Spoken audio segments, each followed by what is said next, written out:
Hello, everyone. Welcome back to the Movie League. On this episode, we're going to be recapping all our movies that came out in April. We'll also be previewing the one movie that's coming out in May, Mando and Grogu. Before that, there's been a lot of news about the Odyssey, the number one pick in our league this month. And I just want to have a quick discussion about that and if we feel like there's any real concern there. So I kind of made a timeline. I just want to kind of recap what happened. So first off, Christopher Nolan is directing the Odyssey, as we all know, and I think objectively, he's never made a bad movie. And overall, anyone that's successful has always had haters, and Nolan always had some haters, but I think some complaints I've always seen online is, oh, his movies are so dark, like in terms of like physical lighting, and oh, like he always just casts like his same friends. Like I've always seen those, but those have always been an extreme minority opinion and like not in of the scope of people all online saying, oh man, like Nolan's a bad director because of these things. Okay, but the first trailer of the Odyssey dropped a few months ago, and overall, I think the reaction was still positive, and people were very excited for the movie. But then I started seeing the internet start interneting. There was a scene of Agamemnon's armor, and it was like big black gaudy armor. And the first thing I noticed is there a bunch of people online started saying, "Oh, that's not historically accurate armor. It's black armor, and that wouldn't make any sense." So that was a big argument for a little bit of time, but I think overall, people were kind of like, "Oh, like who really cares?" The counter argument was like, "This is the Odyssey is not based in reality, anyways. Like it doesn't really matter." So that argument kind of quieted down. What kind of spurred the extreme negativity, I will say, happened in the past couple weeks. So I'll go through the timeline. So a second trailer 2 weeks ago dropped for the Odyssey, which featured Elliot Page, who's been in Nolan movies before, in there, which was fine.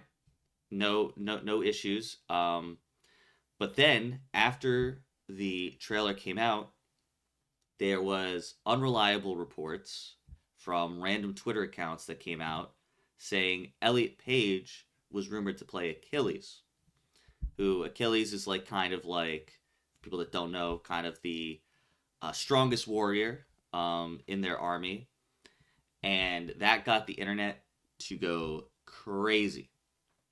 And then the negativity just completely spiraled online, and it went past Elliot Page, and then everyone was just nitpicking everything about the trailer, all over the place. Some of the complaints were, I wrote these down. Some of the complaints in the trailer were, none of them were talking with a Greek accent, and Matt Damon's just talking in his normal voice, his normal Boston accent. I saw some things that were funny there. Um, the One of the characters said "daddy" in the trailer, and people online went crazy. They're like, "Oh man, they would never say daddy in ancient Greek. They would say father," and stuff like that. Um, and then obviously there was also complaints about Lupita Nyong'o playing Helen of Troy, because again, just the internet being internet, just saying, "Oh, I don't understand how Helen of Troy would be black," like and then basically all this combined.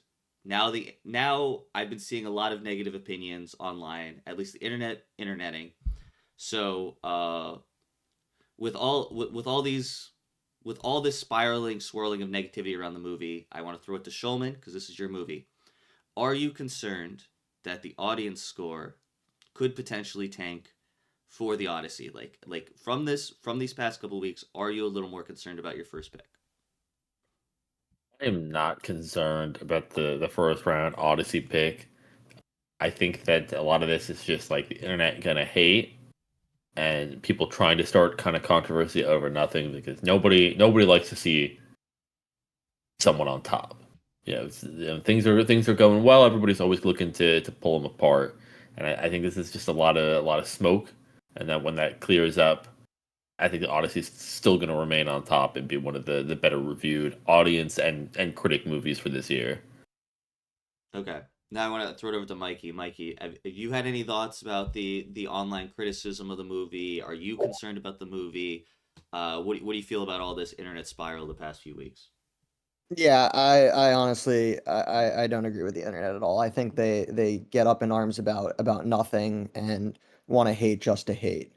And my thoughts are that as a director, Nolan has rarely missed, if ever. Oppenheimer, his last movie, won Best Picture. It's often regarded as one of the best movies of this decade. But Dunkirk, Interstellar, these are movies with great production design. And so if people are really critiquing stuff that Nolan's done really well in the past, I'm just gonna trust Nolan and wait till I see it myself, right? I don't know what is historically accurate with ancient Greek armor, but I'm sure Nolan is putting a lot of care into this movie. So if Christopher Nolan sees positive elements with, the actors that he's casting, with the costume design, who am I to judge that? Yeah. Okay. I agree, and then I finally throw it over to Ben if you have any additional thoughts about the Odyssey. Yeah, no, I mean, I honestly haven't heard about the Achilles casting until you just said it, Steve. But I mean, it doesn't really bother me. What I've I seen do all want of to the clarify. I do want to clarify. So that was like a unfound rumor. Now right, right, right. more credible sources have now said that no, Elliot Page is not playing Achilles. Elliot Page is actually playing Elpenor, which is the youngest person in Odysseus's crew. So I more respected outlets are saying that that's actually who Elliot Page is playing. But Okay. the internet just took the Achilles fake rumor and just went crazy. Yeah, no, I mean, the internet likes to be the internet.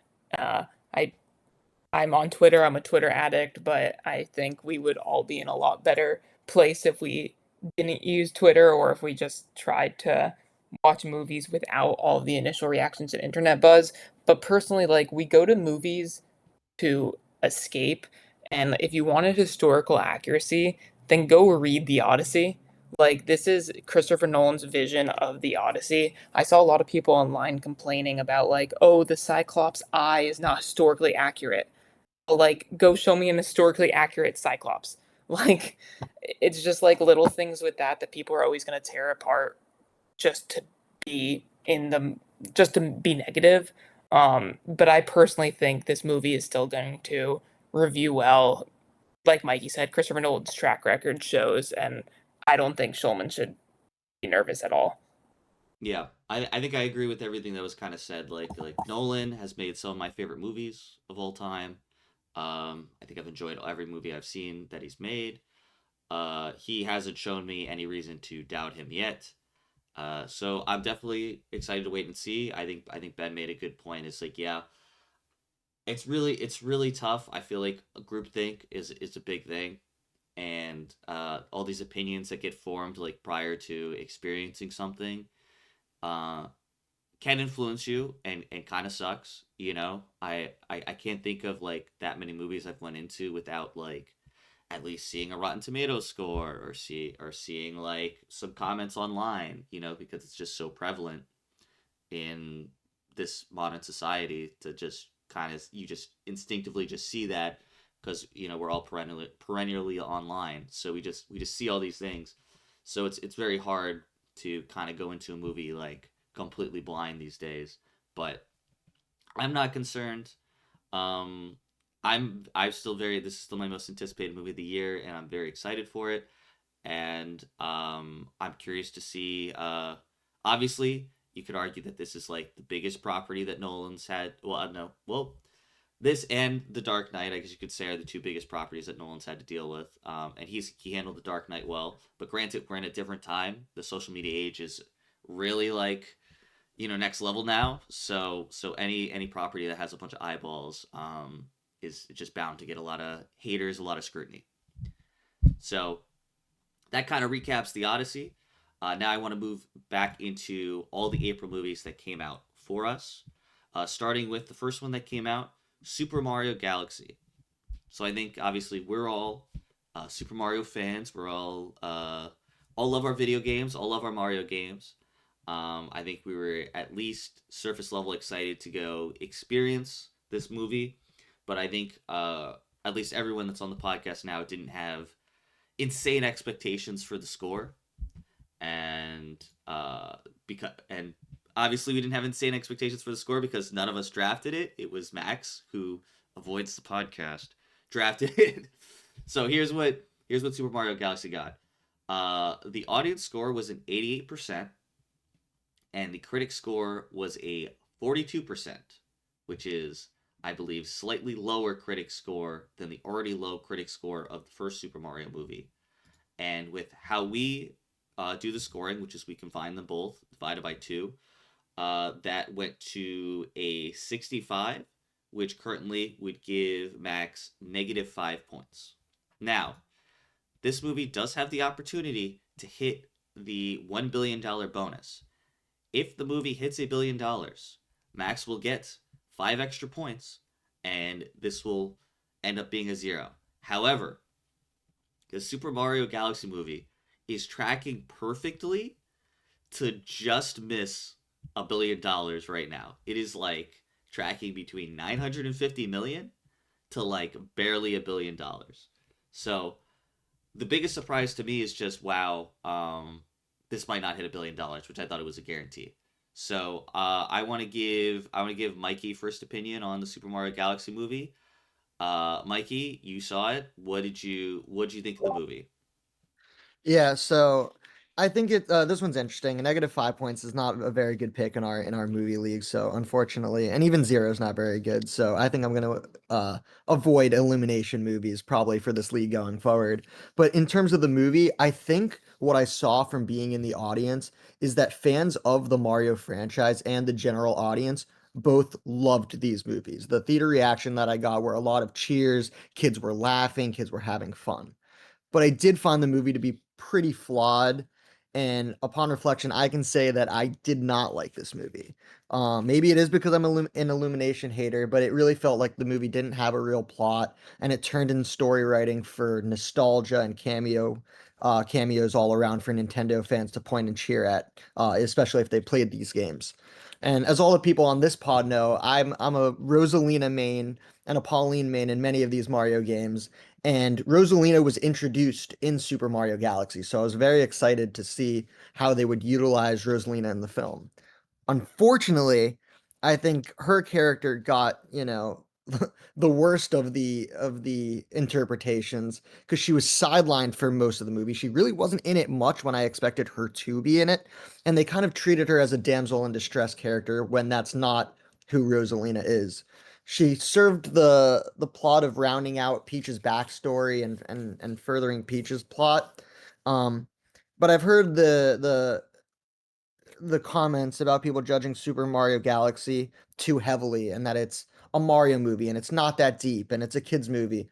But in my opinion, there are many kids movies that I think are stronger both in writing and their plot and their message and still can do the fan service, and that kids deserve to see great movies as well. So with a massive franchise like Mario, I can't help but think that they could have done a little better on this one. So you got a lukewarm to negative opinion from me on this one, unfortunately.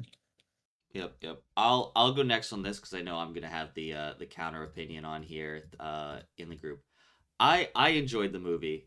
Again, my expectations, which I think we talked about going into this movie when we did our predictions, is we knew the first one the critics did not like, but the audience score was obviously good. I was not expecting much from this movie to go in.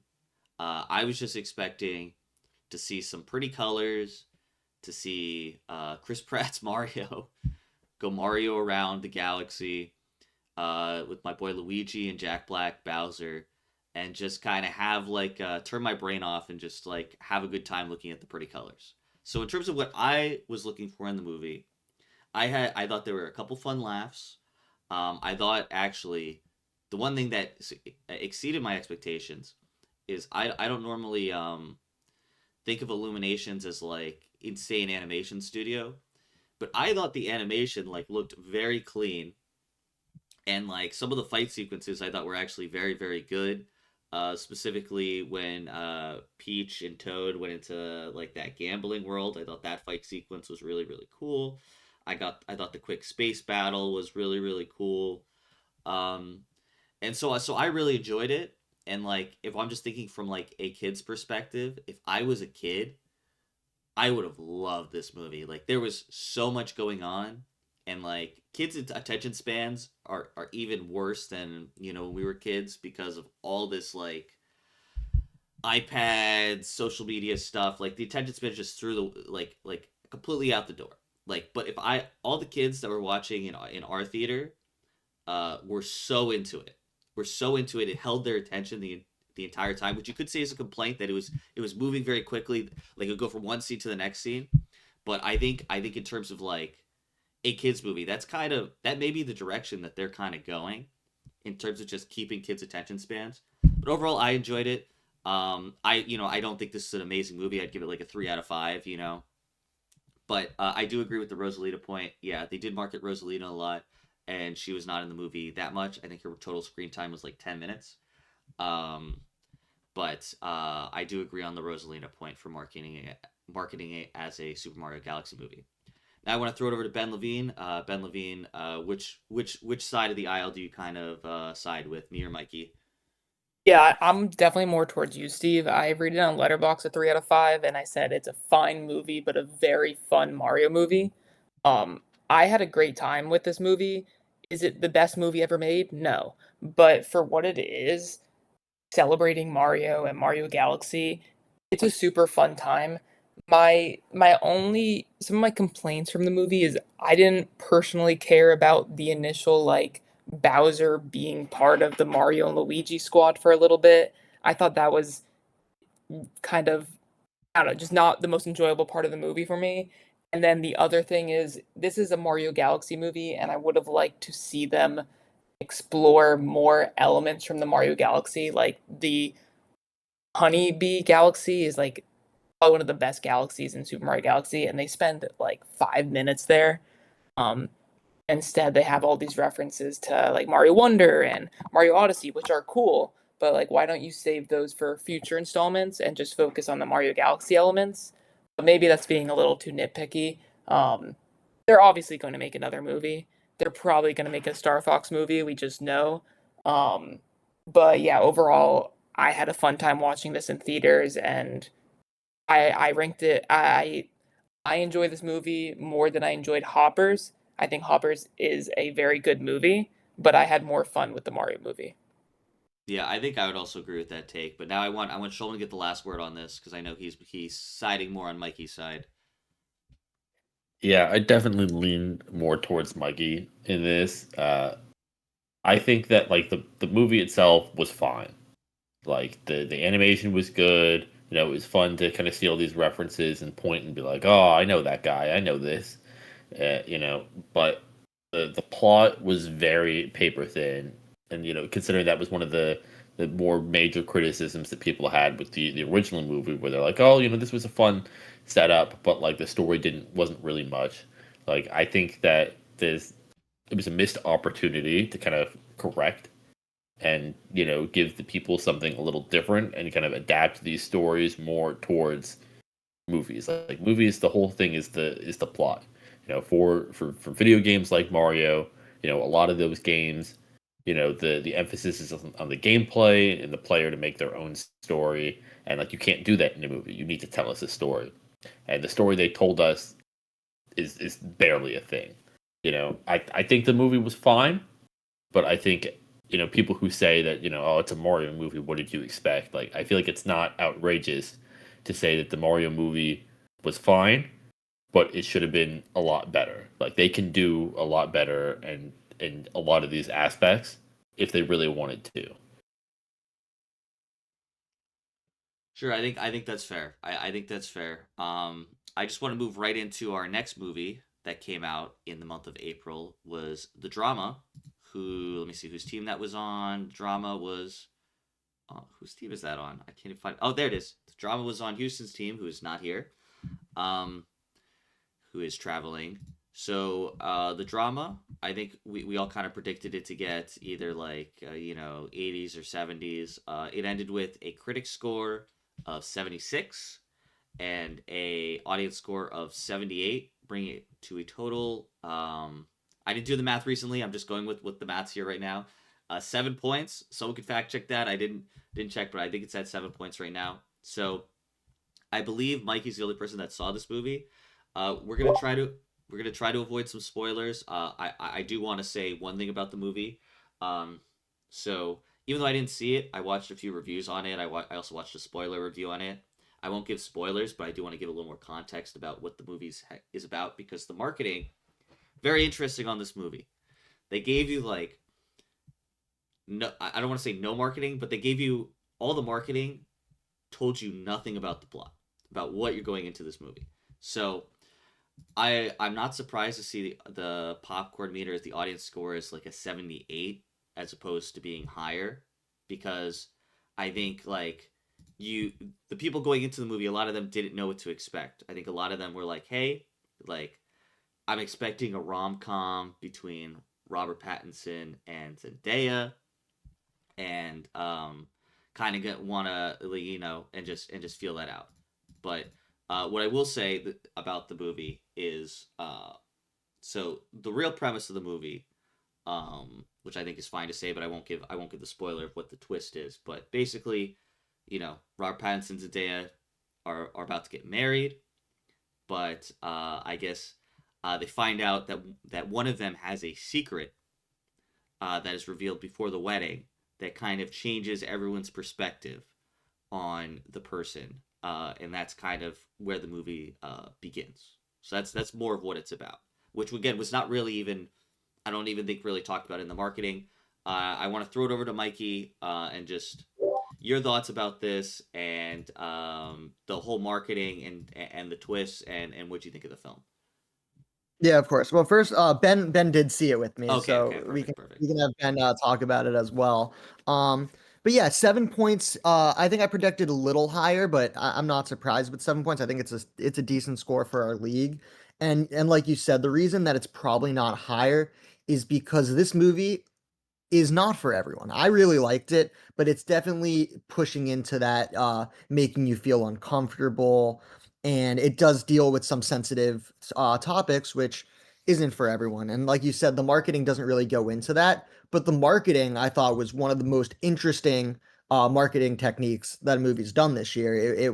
It grabbed all of our attention. It had a save the date. Even before they released any of the marketing, there was an image that floated around of Robert Pattinson and Zendaya, and she's showing, the wedding ring. And that just makes people talk. And I think those two are very big actors. Obviously, we know they're going to be in a ton of movies together, but it really grabbed people's attention and got them to see the movie. And I think going in blind is probably the best way you want to go into this movie. So I'll talk about the drama right now in a spoiler-free fashion. Um, and I think of all the movies that I've seen, the drama was probably the one that made me think about it the most after I watched the movie, right? It plays on a lot of themes about relationships, how people can change, how willing people can accept that change. Should one's past define their trajectory? Should it define them? And each character has flaws, and it does really well to emphasize how each of those flaws can affect those around them. There's one character in particular that I believe shows no remorse for their own actions, yet often puts on this display of having moral superiority whenever an action occurs that they disagree with, right? And the film really plays a lot with dark humor and really pushes you to feel uncomfortable. And it works for me simply because the performances of Robert Pattinson and Zendaya are magnificent. And Alana Hayam and Mamadou Ache as well do excellent in their supporting roles. But I do wish, the one thing I will say is I wish that Zendaya's character was a bit more involved in the script, since we mostly see her as the reactive character, and Robert Pattinson's character is the one you really see the main perspective from. But overall, spoiler free, I thought it was really interesting. It was a good movie, and it'll definitely stir up some conversation with who you watch with. Awesome. Now I'll throw it over to Ben real quick. Ben, I guess you saw it with Mikey. I'm sorry I didn't know. What are your thoughts on the drama? Yeah, similar to Mikey, I enjoyed this movie, but it's a movie that made me feel uncomfortable from start to finish, which is definitely the goal. The movie wants you to feel uncomfortable. I'm not surprised with the audience scores, like Mikey said, just based off what is in the movie. But I think it's a movie that if you go, you're going to see some amazing performances, and I think it's worth seeing. I think it was a good movie to see in theaters. Also, just going in blind, I feel like this would be kind of a hard movie to watch at home. I don't think I'm going to watch it again just because of the uncomfortability, but I think it's fun just to go and see people's reactions to the movie. Um, but yeah, overall, I did enjoy it. Yeah, yeah. So those were kind of the people that saw the drama. That was their opinions. Again, me and Sheldon didn't really see the drama. So, but yeah, it sounds very interesting. It's always fun to see different movies take big risks, take big swings, and I think it definitely took a big swing. And hey, honestly, high 70s is really not that bad for the league, especially as a third round pick. So curious to see when we get more third round picks. Well, actually, it's the best third round pick right now because the other third round picks haven't been doing so hot. Super Mario Galaxy at a -5. Um, but now, so I want to get into the next movie that came out, which was kind of an interesting pickup by Houston yet again.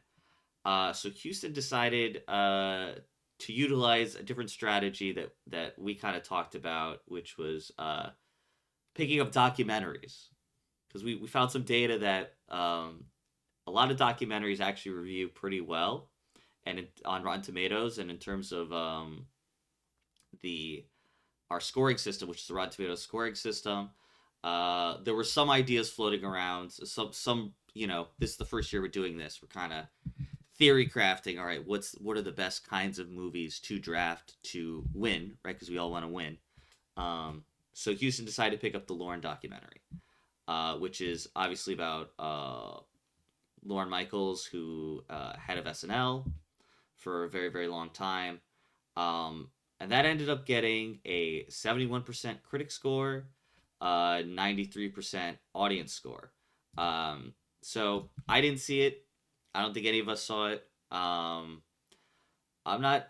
The only thing I'm surprised about is I'm surprised that the critic score was only a 71. Like generally with these smaller um, documentary type movies, there are less critics that see it, and they're generally not as critical. So I think 71 was a little low. I do want to throw it to Shulman if he had any thoughts about the scores or just any thoughts about the documentary as a avid SNL enjoyer.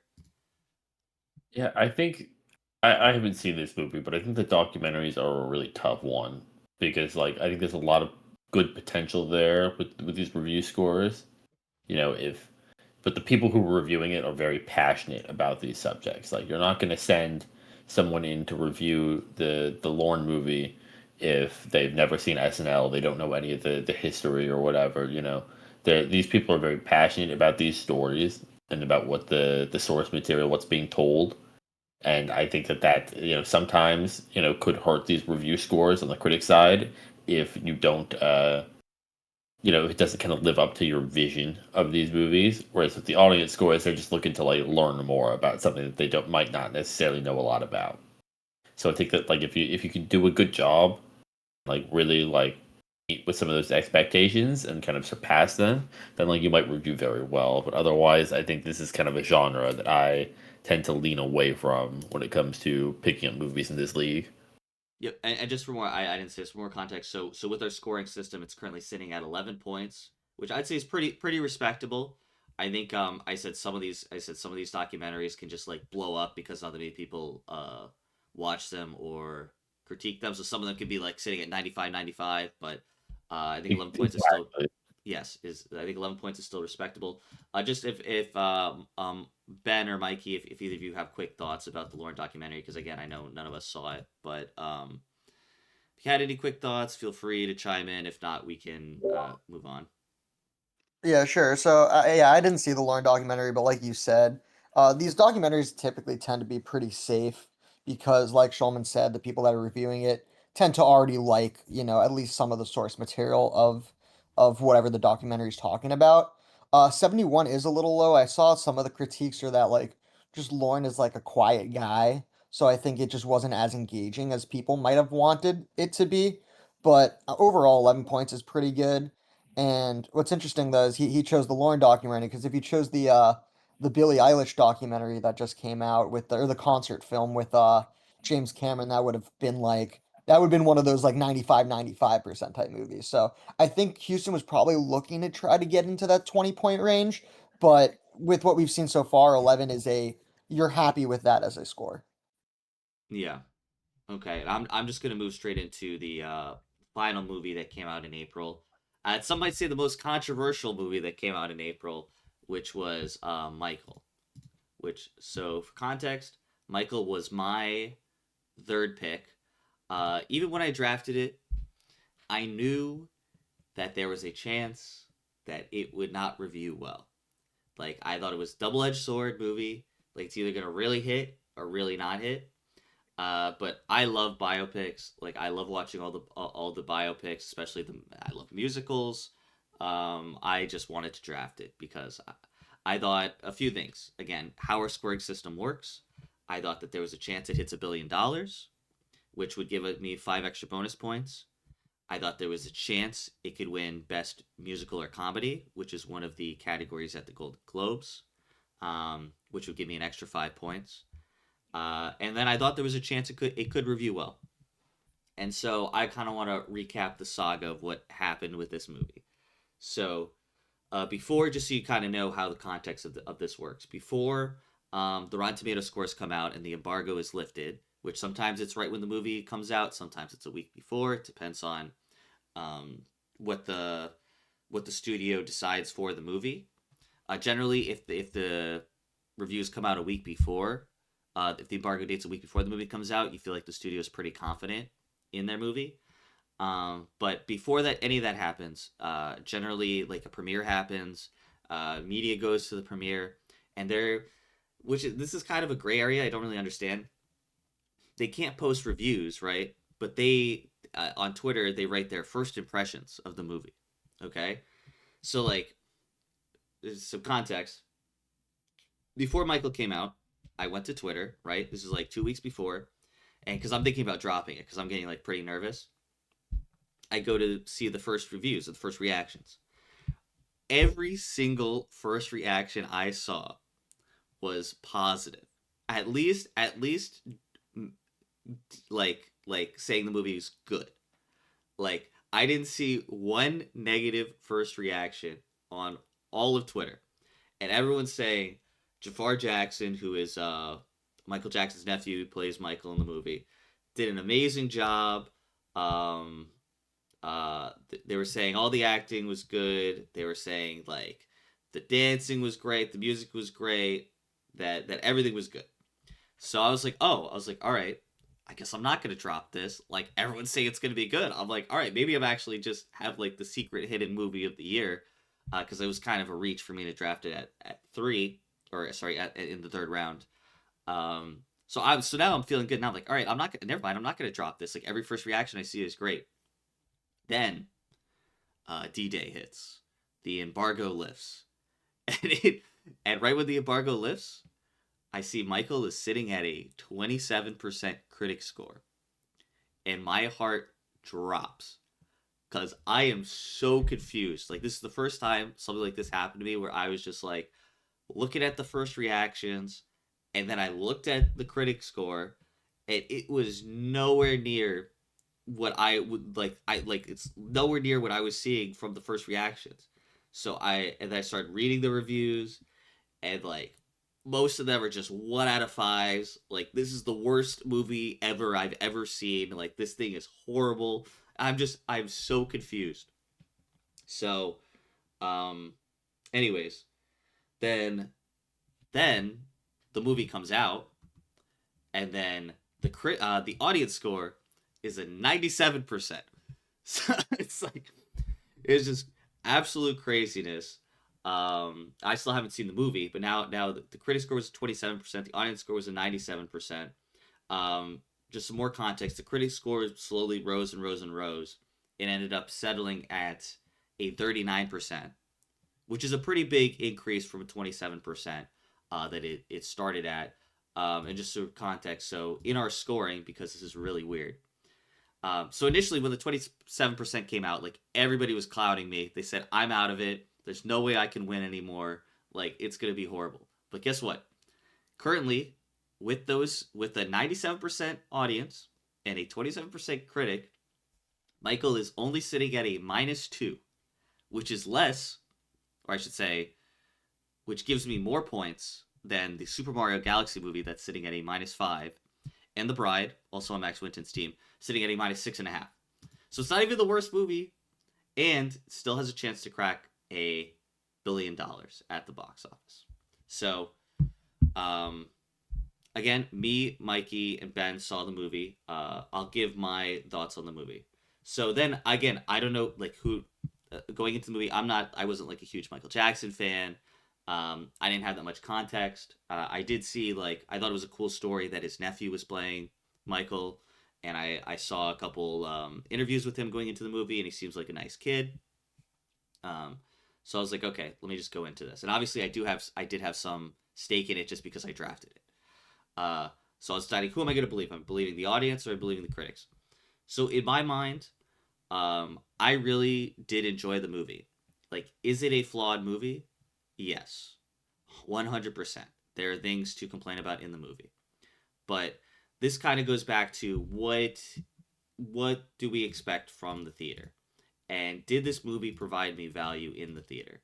And I would argue yes. I think it's an extremely unique experience to see, um, these songs and these iconic dances recreated, um, by Michael Jackson's nephew Jafar, who I think did an outstanding job recreating those performance scenes. I think that alone is, like, with Michael Jackson, who's the biggest pop star ever. Like, just seeing that on the big screen, recreated by his nephew, I feel like that alone is enough to warrant being a movie at the box office, to see it in theaters, because I think some of those sequences were that good.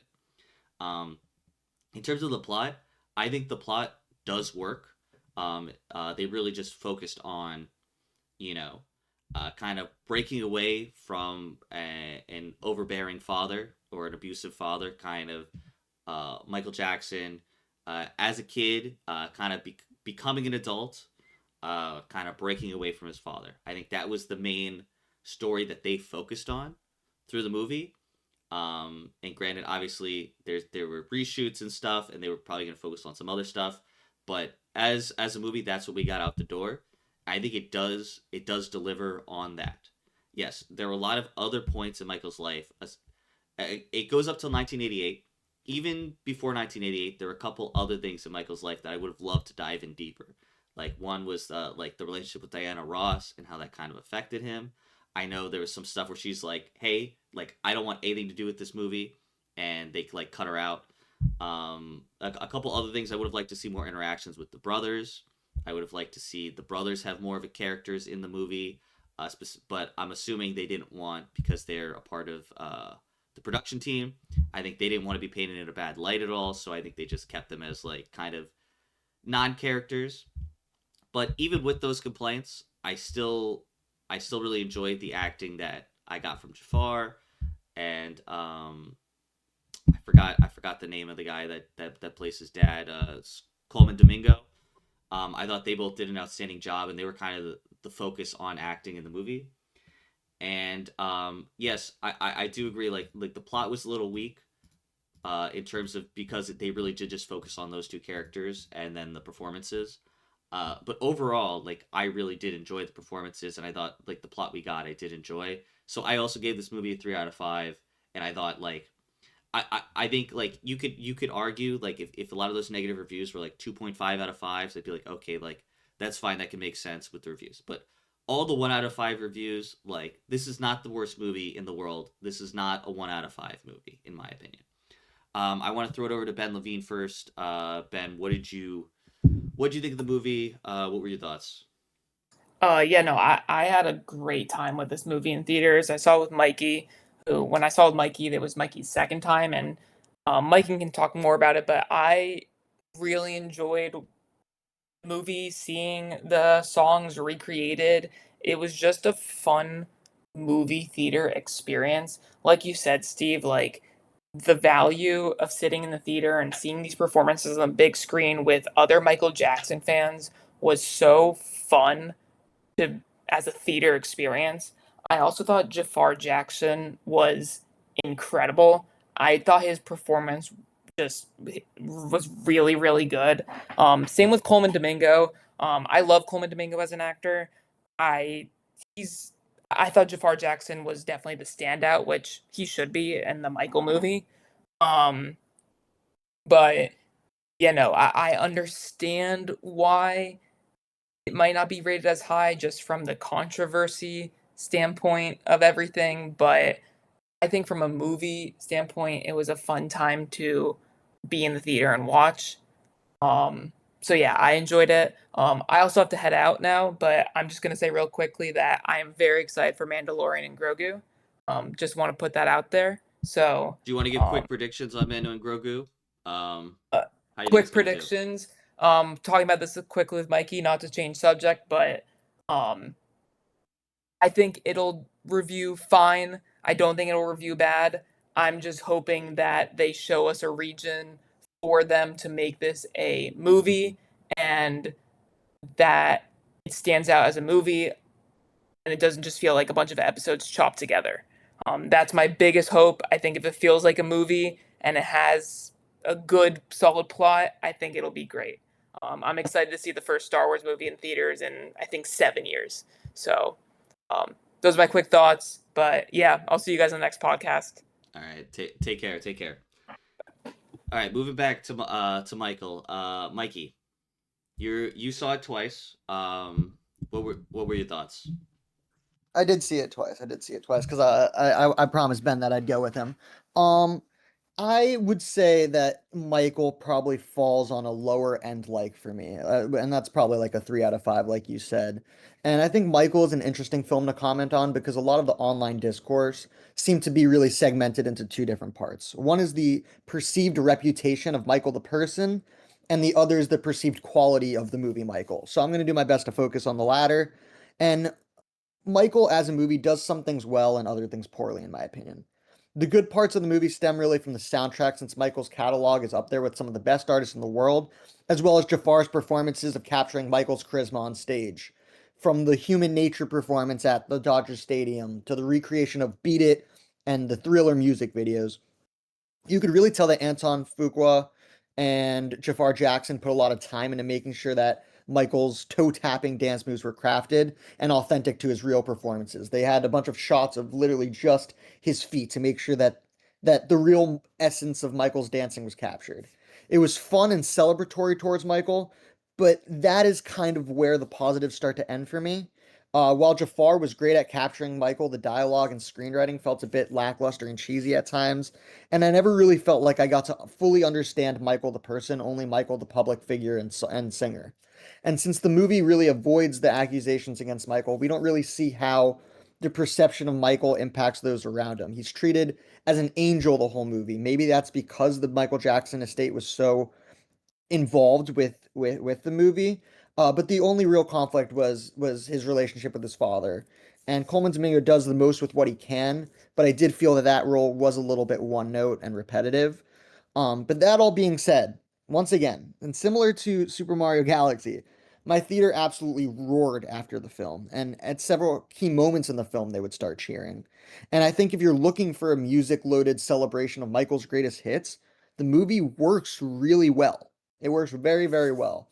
But if you wanted that biopic that navigates the complexity of who Michael Jackson is, or even challenges the belief, right? If you don't believe the accusations against Michael, if you wanted to challenge it, it really doesn't do anything on that front either. But overall, I had a good time with it. I didn't think it was amazing, but not a bad time to spend in theaters. Okay. And to wrap this up before we get to Star Wars, Shulman, will you learn how to moonwalk if you win the league? If I win the league, there's a non-zero chance that I actually moonwalk because I'm going to become so rich and successful and famous from this. They might just send me to space. All right, that's fair. That's fair. That's fair. Um, so yeah, obviously, Michael, like big controversial topic of the month. Um, apparently they greenlit a second one, so who knows if we're gonna see more um more of what's the second half of his life is obviously the more controversial part of his life in terms of allegations and whatnot. So curious to see how that goes. And then also, I just wanted to make a quick comment on what Mikey said. I do agree. So, out of the movies I've seen this year, in terms of the audience reaction, like Michael definitely like my theater was extremely into it. First off, packed theater. I did go on Tuesday movie night, but fully sold out. And then like, not the people weren't being disrespectful, but like you could literally hear, for example, every time the dad was on the screen, like literally the person next to me just like gasped, like oh, like they were like that into it.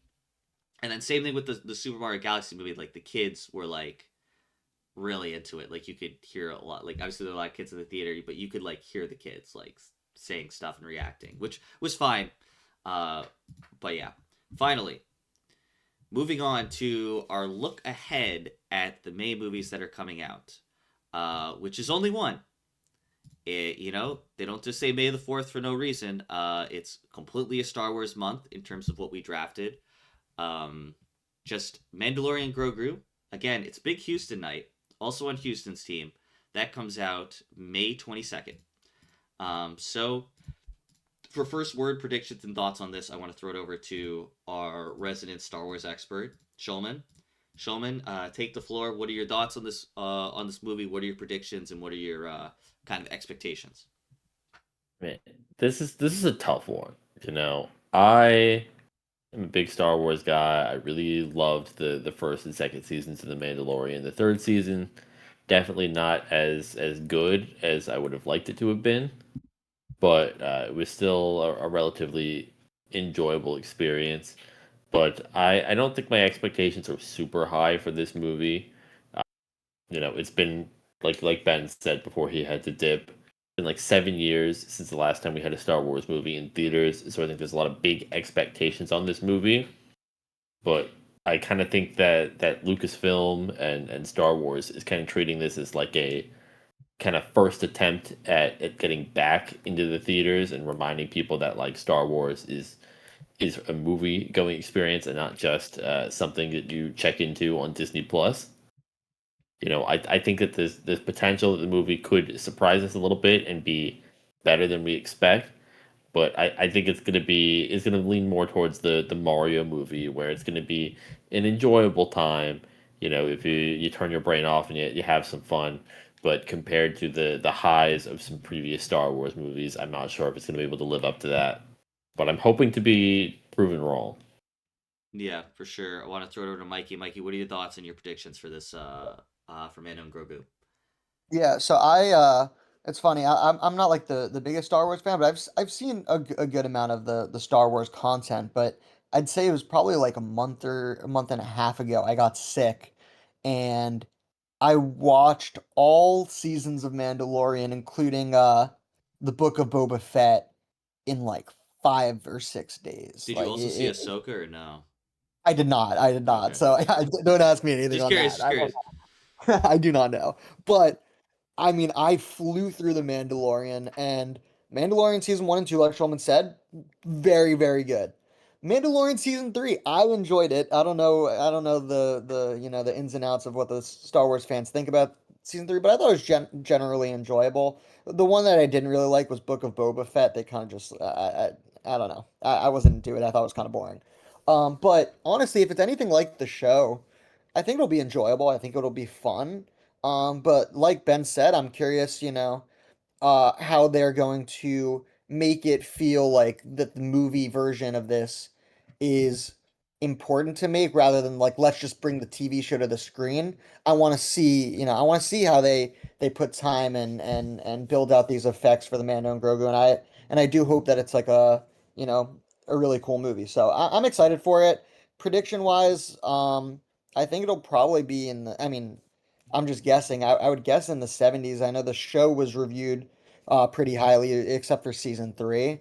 So if it does get the same, people that are excited who like Grogu and Mando, I think we could see this probably go in the 70s and with maybe a higher audience score. So Houston's team's been good so far. I don't see this one setting them back. Yeah, I definitely agree with everything that's said here. Yeah, I think this is actually a very important movie for Star Wars and uh may change the direction of Star Wars moving forward.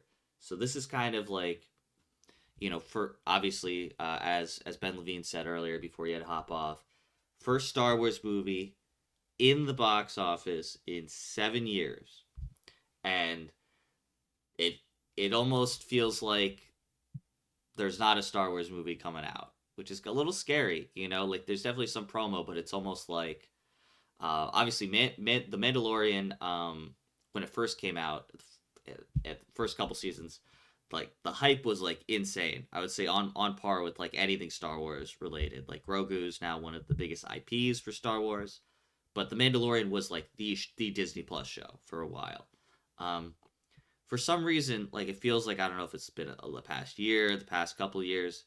It just it almost feels like, is this movie coming out a little too late? Like is like The Mandalorian was like kind of at its peak popularity, and it feels like it's definitely taken a step back the past couple of years. Like is this movie coming out too late? How is this going to perform at the box office? And I think this is the first big test for Dave Filoni and Jon Favreau, who are now kind of in charge of Star Wars. Like this is their baby. This is their thing that they've been working on since, I think, for the past, I don't know how long this has been out, 7 or 8 years. When The Mandalorian came out, or maybe it was 6 years. But maybe pre-production, it was like probably 8 years of their life. Um, and like, you know, will this be a success? They're putting. I won't say this is a new direction for Star Wars yet, but Dave Filoni's been asking to have Mando and Grogu in the theaters, allegedly, for a while. He's getting it in theaters. Will people show up and see it? I think that's the most important thing for this movie. And then if people do show up and see it, then will that give Dave Filoni, like, will the training wheels come off more for Dave Filoni and he can kind of do more things that he wants to do? Or will this be a box office bomb and then the training wheels will stay on for Dave Filoni, and then other, stakeholders will insert their opinions about what should be going on with Star Wars? So I'm very curious to see what happens. Again, I'm excited for it. I've enjoyed all the seasons of of The Mandalorian. I do also like. I do agree. Season 3 was the weakest. In terms of just like how the other two seasons ended, were just so strong. It's just the ending of the other season was not that great, and then them destroying the dark saber. I really didn't like them destroying the dark saber, but that's just, maybe it's. I mean, that's not a me thing. It's a thing. People just didn't like that. Okay, so um, my predictions. I'm predicting. I could see some critics saying, "Oh, like this is just more of the same of the Mandalorian. They played it safe." I'm kind of expecting those kind of reviews, but I'm thinking people are also going to say, "Oh, like this was fun."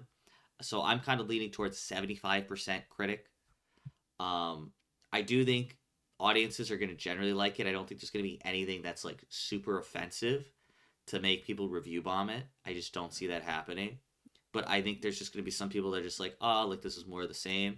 But I don't foresee a review bomb happening, especially because I think people really want to see Filoni succeed.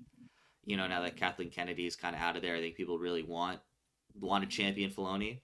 But I don't think it's going to be like insane audience score. I'm going to give it like an 85, because like the Star Wars fan base is so like split all over the place. I don't think we're going to see a consensus on an IP anytime in the near future. So I'm thinking 75 critic, 85 audience. So again, excited. We're seeing it this week. So looking forward to seeing that, and we'll give reviews when that comes out. Finally, you've made it to the bonus part of our podcast. Thank you, everyone, for listening so far. Final little segment. Mikey's our resident movie expert, or our Regal Unlimited, I should say, designee, our Regal Unlimited champion. So he gets to see, he sees a bunch of movies. So a couple of movies that maybe we didn't get drafted. Mikey also saw that. Just want Mikey to run down the movies that we didn't talk about that also came out in April, and his quick thoughts on those. Yeah, I'll give you some movies that came out in April and May that we did not pick that I'll give you three that I really enjoyed and I'll give you one that I did not enjoy. Um the first one is The Sheep Detectives, which would have been a great fantasy league movie. It would have scored 30 points as of right now. And it was a very, very good kids movie, and it had a really strong message. It dealt with themes of death and grief and never forgetting loved ones really well. And it played like a very fun Knives Out kind of whodunit, but for a more young, more family-oriented audience. So a recommendation for me on that one. Next is Obsession, which just came out this weekend as at the time of this recording of this podcast, and that as a horror movie would have gotten 28 fantasy points as of right now. And I have never been a horror fan. I actually typically avoid that genre. But we went to go see it, Ben, Max, and and of the three of us, loved the movie the most, even more than Ben, who is our normal horror guy. It was very creepy. It was disturbing. There wasn't as many jump scares, so the scary elements were not as scary to me. But it did include, the gore and the unsettling uh, nature that a lot of horror directors will play with, and it was very intriguing. And it was a lot about it was a be careful what you wish for story, and it talks about the unhealthiness of obsessive relationships and trying to change someone else for your own gain. The director of the movie is Curry Barker. He's 26 years old, and he's come from a sketch comedy background, which is funny because a lot of horror directors recently, like Jordan Peele and Zach Kreger, have also come from a sketch comedy background, and it shows, right? There's some humor included in the movie. It's not a comedy, but very, very good horror movie there. And the last one that I really enjoyed that came out recently was The Devil Wears Prada 2. And The Devil Wears Prada 2 would have gotten 11 points for our league, which is also pretty good. It was a great legacy sequel. Fans of the first one are treated to some great fan service, and they'll really enjoy it. But what I really loved most is that the plot makes new commentary, and it's original, rather than a rehashing of the first movie. It navigates the current state of journalism, fashion, artistry, and how important it is to have passionate artists that still care in those fields. And the chemistry between Meryl Streep, Emily Blunt, Anne Hathaway, and the GOAT, Stanley Tucci, really shows in this one. So those are the three that I really enjoyed. I would give a high recommendation to see those in theaters. And I'll give one that was another bigger movie that I didn't like as much. I'm probably not the intended audience for it. But that would be Mortal Kombat 2. It was fun. The fight scenes were well choreographed, and it went bigger and bolder than the first movie, which was also not very good. But I did like the second one more. But the dialogue was just super cheesy. I honestly thought they should have branded Katana as the main character rather than Johnny Cage. I think Katana was a much more layered character. And there were just some things that happened in the film that I'm just like, I'm sure this is game accurate, but as someone that doesn't know or play much of the game, it didn't really make much sense to me. So it kind of went out, like, it kind of drew out a little long. So I would get less of a recommendation for me. I'd only watch it if you enjoy those games and enjoy just seeing well choreographed fights. But that's your recap for me. There are more movies that I've seen, and will continue to see, and I'll continue to update you on the best and maybe one that I was not as pleased with. All right, thank you, Mikey, for that Regal report. Really quick, I totally forgot about this, but also, I just quick side tangent. My mom wanted to see Devil Wears Prada 2 for Mother's Day, and I was really like, me and my dad were kind of like, we don't really want to see it, so we kind of didn't see it. We ended up convincing her to do something else because uh, I just didn't want to sit through the Devil Wears Prada 2. But thank you, Mikey, for sitting through the Devil Wears Prada 2. I don't think I'm the Dude, target it's audience. good. It's good, I believe man. you. Did you I like the believe you. first movie? I saw the first one. Yes. I Did you enjoy it? Listen, I was not mentally. I didn't want to go on Mother's Day. I didn't want to go on Mother's Day to Double Yeah. Rose Pride 2. Well, I'm if you sorry. enjoyed the movie, I think you're robbing yourself of a good time. If Okay. you didn't enjoy the first one, then don't watch it, I guess. I was just But not in the mindset for that day. I But was, I was, I was, I was, I was honestly, I went in thinking that it was going to be worse than it was. I thought it was just going to be like I said, a rehashing of the first one, and it really, I liked it a lot. I also saw it for Mother's Day. And my mom and grandmother loved it as well, so it is a good movie for that. I'm gonna continue hyping it up as much as I can. yeah, so really quickly, we're about to hit the summer blockbusters. Like after Mando and Grogu, the summer blockbusters start going crazy. We have a billion movies coming out. Now I'm just looking at the list. We're not going to be able to have another podcast before Godzilla Minus Zero comes out, which is June 1st. So I just want really quick predictions on Godzilla Minus Zero because we're not going to be able to do a podcast. I will be in Europe. It's coming out June 1st, so we're probably not going to be able to get another podcast in. Um, before that comes out. So obviously, first one reviewed insanely well. It was like 99.99, but we've already rehashed this. Ben steal the draft this movie. I think it's going to be amazing. I'm guessing 95.95 for this one. Shulman, what do you think? Godzilla minus zero. I think it's going to be like a 99-98. I trust the first Godzilla minus one was one of my favorite movies of that year. Really surprised me. I'm not typically a big kaiju kind of movie guy, but I loved that movie, and I'm very excited for this next one. All right, and then finally, Mikey, quick predictions on Godzilla minus zero. Yeah, I don't really honestly know much about it. I didn't see the first movie, but first movie reviewed well. I have no reason to think that it won't do well.